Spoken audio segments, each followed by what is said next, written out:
ತೀಟೆ ಮಾಡೋರು ಯಾರ್ಯಾರು ಇದ್ದೀರಾ? ಸೈಲೆಂಟ್ ಆಗಿರೋರು ಯಾರ್ಯಾರು ಇದ್ದೀರಾ? ಸೈಲೆಂಟ್ ಆಗಿರೋರು ಕೈ ಎತ್ತಿ.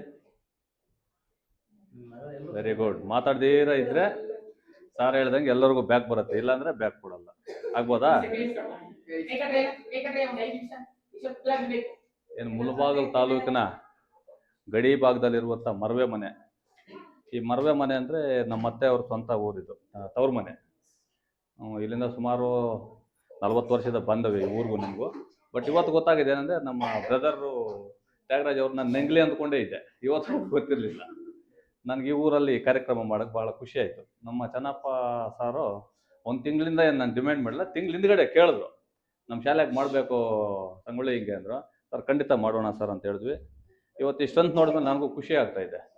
ಸರ್ಕಾರಿ ಶಾಲೆಗಳು ಉಳಿಬೇಕನ್ನೋದೇ ನನ್ನ ಆಸೆ. ಯಾಕಂದ್ರೆ ನಾವು ಸರ್ಕಾರಿ ಶಾಲೆಗಳಲ್ಲಿ ಬಹಳ ಕಷ್ಟ ಇದ್ದ ಕಾಲದಲ್ಲಿ ಸರ್ಕಾರಿ ಶಾಲೆಗಳು ಇದ್ದಿದ್ದು, ಅವತ್ತು ಯಾವುದು ಈ ಖಾಸಗಿ ಶಾಲೆಗಳು ಇರಲಿಲ್ಲ. ದಯವಿಟ್ಟು ಪೋಷಕರು ಇನ್ನೂ ಹೆಚ್ಚಿನ ಪ್ರೋತ್ಸಾಹ ಕೊಡಬೇಕು ಮಕ್ಕಳಿಗೆ. ಸರ್ಕಾರಿ ಶಾಲೆಗಳಲ್ಲೇ ಓದೋಕ್ಕೆ ಕಳಿಸ್ಕೊಡಿ, ಒಳ್ಳೆ ವಿದ್ಯಾಭ್ಯಾಸ ಸಿಗಲಿ.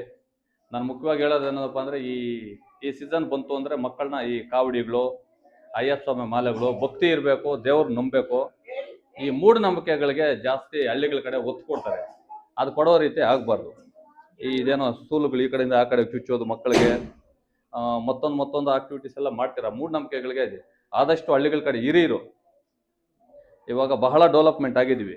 ದೇವ್ರ ಮೇಲೆ, ತಂದೆ ತಾಯಿ ಮೇಲೆ ನಂಬಿಕೆ ಇಕ್ಕಿ ನಾನು ಬೇಡ ಅಂತ ಹೇಳಿಲ್ಲ. ಈ ಸೂಲುಗಳು ಹಾಕೋದಂತೆ ಮಕ್ಕಳಿಗೆ ಈ ಬೇರೆ ಬೇರೆ ಎಲ್ಲ ಮಾಡ್ತಿರಲ್ಲ, ಎಲ್ಲ ಮಾಡಬಾರ್ದು.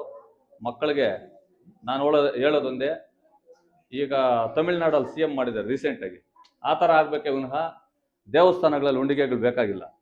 ಶಾಲೆಗಳಲ್ಲಿರಬೇಕು, ಸರ್ಕಾರಿ ಆಸ್ಪತ್ರೆಗಳಲ್ಲಿರಬೇಕು ಉಂಡಿಗೆಗಳು. ಬಿಟ್ಟರೆ ದೇವಸ್ಥಾನಗಳಲ್ಲಿ ಮೂಢನಂಬಿಕೆಯಿಂದ ಹೋಗೋದು, ದುಡ್ಡು ಹಾಕೋದು. ದೇವರು ಎಲ್ಲಿದ್ದಾರಪ್ಪ ಅಂದರೆ ನಮ್ಮಲ್ಲೇ ಇರ್ತಾರೆ. ಕಲ್ಲಲ್ಲಿ ದೇವರಿದ್ದಾರೆ ಅಂತ ನಾವು ನಂಬೋದು ತಪ್ಪಲ್ಲ, ಬಟ್ ನಮ್ಮಲ್ಲೇ ಇರ್ತಾರೆ. ಒಳ್ಳೆ ಗುಣ ಅಂತ ಯಾರಲ್ಲಿದ್ದರೆ ಅವ್ರನ್ನ ನಾವು ದೇವರಲ್ಲಿ ಕಾಣ್ಬೋದು. ತಂದೆ ತಾಯಿಯನ್ನು ಪ್ರೀತಿಸಿದ್ರೆ ಅಲ್ಲೇ ದೇವ್ರು ಸಿಗುತ್ತೆ. ತಂದೆ ತಾಯಿನ ಅನಾಥಾಶ್ರಮಕ್ಕೆ ಬಿಟ್ಬಿಟ್ಟು ಇಲ್ಲಿ ನಾವು ಸಮಾಜ ಸೇವೆ ಮಾಡಿದ್ರೆ ಅದು ನಮ್ಗೆ ಒಳ್ಳೇದಾಗಲ್ಲ. ನಾನು ಪುಟಾಣಿ ಮಕ್ಕಳಿಗೆ ಜಾಸ್ತಿ ಹೇಳಿದ್ರೆ ಅರ್ಥನೂ ಆಗಲ್ಲ. ಒಳ್ಳೆ ರೀತಿಯಲ್ಲಿ ಓದಿ ಖಾಸಗಿ ಶಾಲೆ ಆಗ್ಲಿಗಂತೂ ನೀವು ಯಾವುದ್ರಲ್ಲೂ ಕಡಿಮೆ ಆಗಬಾರ್ದು. ಆಗ್ಬೋದಾ? ಚೆನ್ನಾಗಿ ಓದ್ತೀರಾ? ಸರಿ ಸರ್, ಇನ್ನು ಬೇರೆ ಮಾತಾಡೋದೇನು ಬೇಕಾಗಿಲ್ಲ. ಮಕ್ಕಳಿಗೆ ಎಷ್ಟು ಹೇಳಿದ್ರೆ ಸಾಕು.